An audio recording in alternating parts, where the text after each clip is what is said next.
হয়ে গেছে, রেডি হয়ে গেছে। টাটা। তুমি আমার আউটফিট দেখিয়ে দাও। এই যে আমার আউটফিট। এখান দিয়ে রাত চলে গেল, ইচ্ছা করে যে ভিডিও করতে দেবে না মাকে, তাই। হ্যালো বন্ধুরা, কেমন আছো তোমরা? তো চলে এসেছি আবার একটা ব্লগ নিয়ে। আর এই যে গাড়িটা দেখতে পাচ্ছ, এই গাড়ি করে হাবড়া থেকে আমার বাবা মা এসছে। আমরা একটা জায়গায় যাব, এখানে ওয়েট করছে আমার জন্যে আর সুপ্রীতির জন্যে। তো কল্যাণী হাইওয়ের এই ওপরটা দিয়ে একটা ফ্লাইওভার হচ্ছে বলে রাস্তাঘাট ভেঙে চড়ে এমন অবস্থা হয়েছে। তো বাবা বুঝতে পারেনি সুপ্রীতিদের বাড়ি থেকে অনেকটা দূরে এসে দাঁড়িয়েছে। তো নিহার সেই জন্য আবার সুপ্রীতিকে বাড়ির থেকে নিয়ে এসে এখানে ছেড়ে দিয়ে গেল, আর বাবা দাঁড়িয়ে ছিল ওকে নিয়ে আসছে। আমরা এখন যাচ্ছি যাদবপুর রাম ঠাকুরের আশ্রমে। পেছনে মা, বড় পিসি, ছোট পিসি কিন্তু ঘোরা, এই যে ছোট পিসি। কখন পৌঁছাবো? এখন বাজে 9:47। এখন আমরা বিরাটি মোড়ে আছি। আমরা চললাম আমাদের গুরুদেব রাম ঠাকুরের আশ্রমে যাদবপুরে। অনেক দিন ধরে যাবো ভাবছিলাম, হঠাৎ করেই যাওয়ার সুযোগটা হলো। তো কিভাবে হলো, ডলকেও বলছিলাম যে ডল আমি আর তুই যাই চল, কিন্তু ডলের তো রোজই অফিস থাকে, যাওয়া হয় না। তো আর রবিবার যে মানে ওর সাথে যাবো ঠিক করলাম, ওর আবার একটা জায়গায় নেমন্তন্ন পড়ে গেছে। তো যাই হোক যাওয়া হয়নি। তো হঠাৎ করে দেখি পিসি আমাকে সকালবেলায় ফোন করলো কালকে, যে রাম ঠাকুরের আশ্রমে বাবা মা ওদের সাথে যাচ্ছে, আমি যাব কি না। তো আমিও শুনে তো এক পায়ে রাজি হয়ে গেলাম গুরুদেবের আশ্রমে যাব বলে। আর বাবাকে ফোন করলাম, বাবা বলল ঠিক আছে, তোদের বাড়ির সামনে থেকে আমি তোকে তুলে নেব। তো আমি যাব শুনে আমি আবার সুপ্রীতিকেও ফোন করলাম যে সুপ্রীতি যাবে কিনা। তো সুপ্রীতিও বলল যে ছেলে মেয়ে কাউকে নেবে না, ও আমাদের সাথে যাবে। তো দেখো আমরা এখানে 11টার মধ্যেই চলে এসেছি। তো এখানে যেহেতু ওই যে প্রসাদের কুপন 11:30 অবধি দেয়, তো যাই হোক সুপ্রীতিকে আমি পাঠালাম তুই প্রসাদের কুপনটা আগে কেটে নিয়ে। আমরা পুজো যেহেতু শুরু হয়ে গেছে, 12টার মধ্যেই ভোগ হয়। চলে এসেছি দেখো আমরা রাম ঠাকুরের আশ্রমে, আর এখান থেকে একটা কুপন নেব। তো দেখো এই যে কাউন্টারগুলো দেখতে পাচ্ছ, 1 নম্বর 2 নম্বর 3 নম্বর, এই কাউন্টারগুলো থেকে কিন্তু ভোগের কুপন দেওয়া হয়। আর 11:30 অবধি কিন্তু ভোগের কুপন দেওয়া হয়, এরপরে কিন্তু আর কুপন দেওয়া হবে না।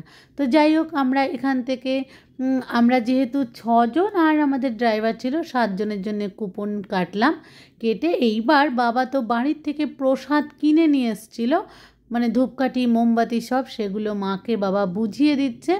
আর পিসিরা যেহেতু প্রসাদ কিনে আনেনি, পিসিরা মন্দিরের বাইরেই কিন্তু আবার মিষ্টির দোকানও আছে, তো সেখান থেকে দুই পিসি প্রসাদ কিনতে গেছে, আর আমিও প্রসাদ কিনে নিয়ে এসেছি।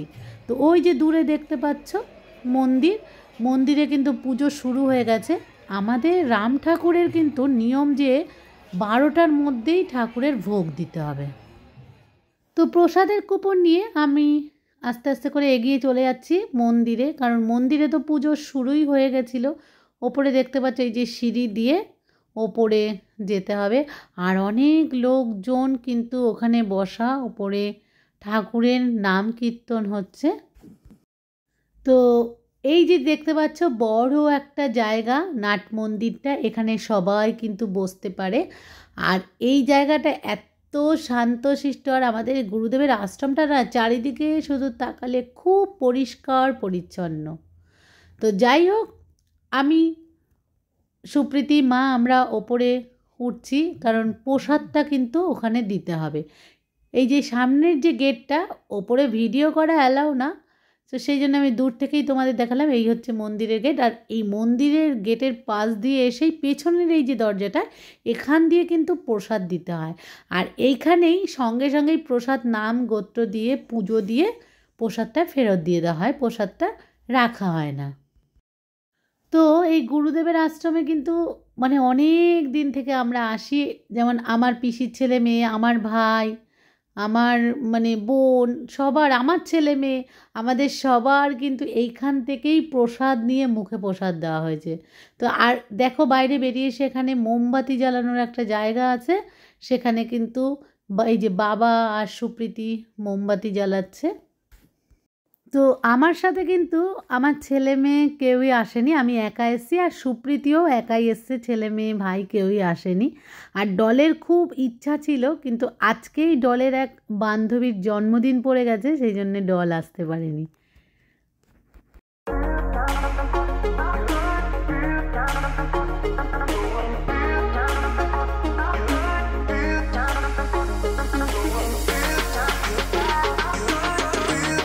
তো সুপ্রীতিকে আবার কাউন্টারের সামনে তোমরা দেখতে পাচ্ছ যে বাবাও গেছে। তো বাড়িতে প্রসাদ নেওয়ার জন্যও আমরা একটু কুপন কাটছি। তো এখানে কুপন এক একজনকে এক একটা করেই দেওয়া হয়।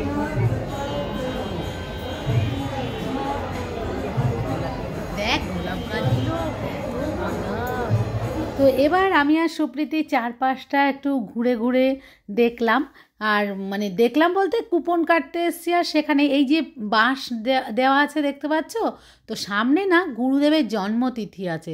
তো সেই সময় কিন্তু এই আশ্রমে বিরাট করে অনুষ্ঠান হয়, ভোগ হয়, তো প্রচুর লোকজন আসে।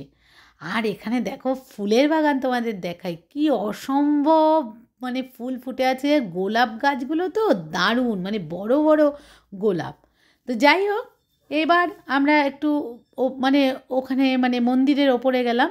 আর এই যে দরজা বন্ধ দেখতে পাচ্ছ, কারণ এখন না ভোগ হচ্ছে ভেতরে, তো ভেতরে ভোগ হওয়ার সময় কিন্তু দরজা বন্ধ করে দেয়।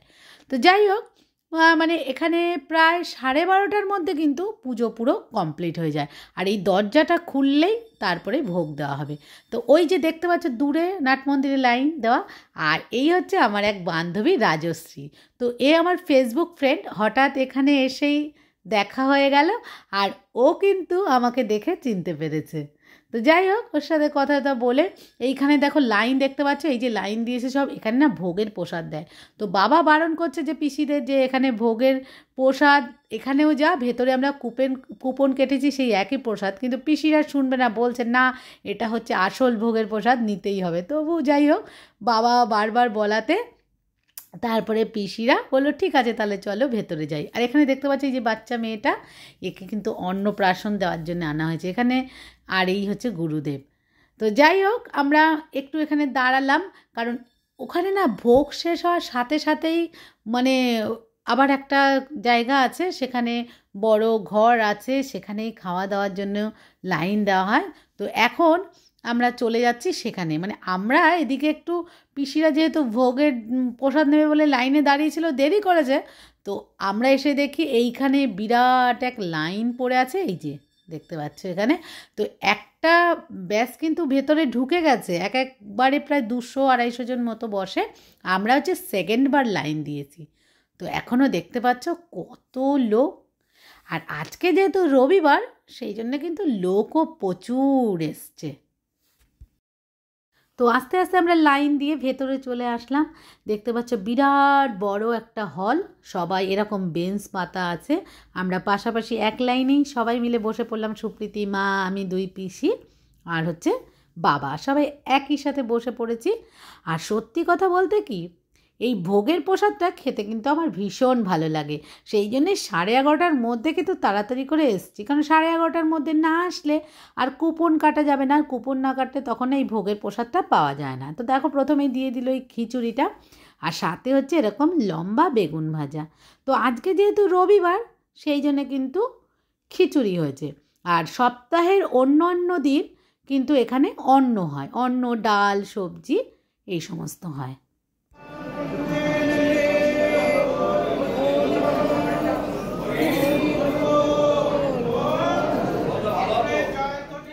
সাথে দিয়ে দিল বাঁধাকপি। হ্যাঁ, সত্যি খিচুড়িটা খাচ্ছি মনে হচ্ছে যেন অমৃত খাচ্ছি, অসম্ভব টেস্ট হয়েছে, অসম্ভব। আমার মনে আছে সাথে দেখো চাটনি, পায়েস, হ্যাঁ, আর 2টো রসগোল্লা। তো গতবার যখন এসেছিলাম রাজ আমার সাথে ছিল, রাজ খিচুড়ি খায় না, সেই রাজ পর্যন্ত খিচুড়ি খেয়ে বলছে মা কি টেস্ট হয়েছে। তো যাই হোক, খেয়ে দিয়ে আমরা বেরিয়েই একদম গেটের মুখে, মেন গেট দিয়ে ঢোকার মুখে এই দেখো এখানে লাইন দিয়ে কিন্তু হাত ধোয়ার কলের ব্যবস্থা আছে। তো সত্যি কথা প্রচুর সিস্টেমেটিক, এত ভালো লাগে না আশ্রমে আসলে, মানে যেতেই ইচ্ছা করে না।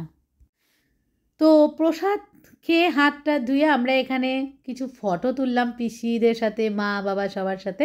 আর এই যে দেখতে পাচ্ছ হাতে, এগুলো কিন্তু কুপন। এগুলো কিসের কুপন জানো? বাড়িতে প্রসাদ নিয়ে যাওয়ার জন্য আমরা একটু কুপন কেটেছিলাম। এই যে আমাদের পার্সেলের কুপন, এটা এখন চল আমরা এখন বাড়ির জন্য একটু প্রসাদ নিয়েছিলাম, এই প্রসাদ নিয়েছিলাম, কুপনে প্রসাদ নিতে যাচ্ছি। ও এইখানে অনুষ্ঠান, আমি প্রসাদ নিতে গেছিলাম, তো 3টে প্যাকেট দেখতে পাচ্ছ আমি নিয়ে আসছি। ও তোমাদেরকে না একটা কথা বলা হয়নি, আমরা যে ভোগ খাওয়ার জন্য কুপন কেটেছি সেটা না 50 টাকা করেছিল, আর বাড়িতে ভোগ নেওয়ার জন্য যেই কুপন সেটা হচ্ছে 120 টাকা করে। তো আমি একটা কুপন নিয়েছি, আর মানে একটা ভোগ নিলাম, আর পিসিদের জন্য একটা, আর হচ্ছে সুপ্রীতির বাড়ির জন্য একটা, কারণ প্রত্যেকের জন্য একটা করেই কুপন দেওয়া হবে। আমাদের দিচ্ছিল না, বলল যে এখন আর কুপন দেওয়া হবে না, কিন্তু যাই হোক আমরা একটু রিকোয়েস্ট করাতে আবার আমাদেরকে কুপন দিয়েছে। তো যাই হোক এখানে বেশিক্ষণ আর বসলাম না, কারণ সুপ্রীতি বাড়ি ফিরবে, ভাইয়ের আবার একটু কাজ আছে, ভাই বেরিয়ে যাবে, ছেলে মেয়েগুলো থাকবে বলে। আর মা বাবারা এখান থেকে, মা বাবা পিসিরা এখান থেকে ওরা যাবে বেলুড়ে।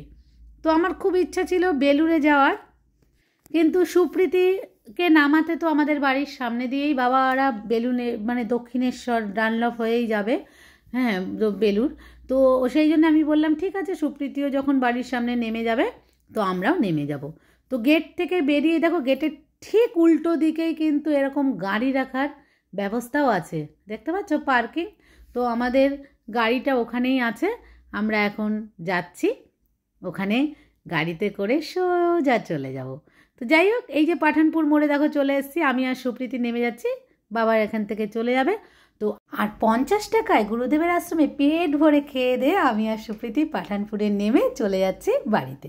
তো আজকের মতো ব্লগটা এখানে শেষ করছি, সবাই ভালো থেকো, সুস্থ থেকো, টাটা।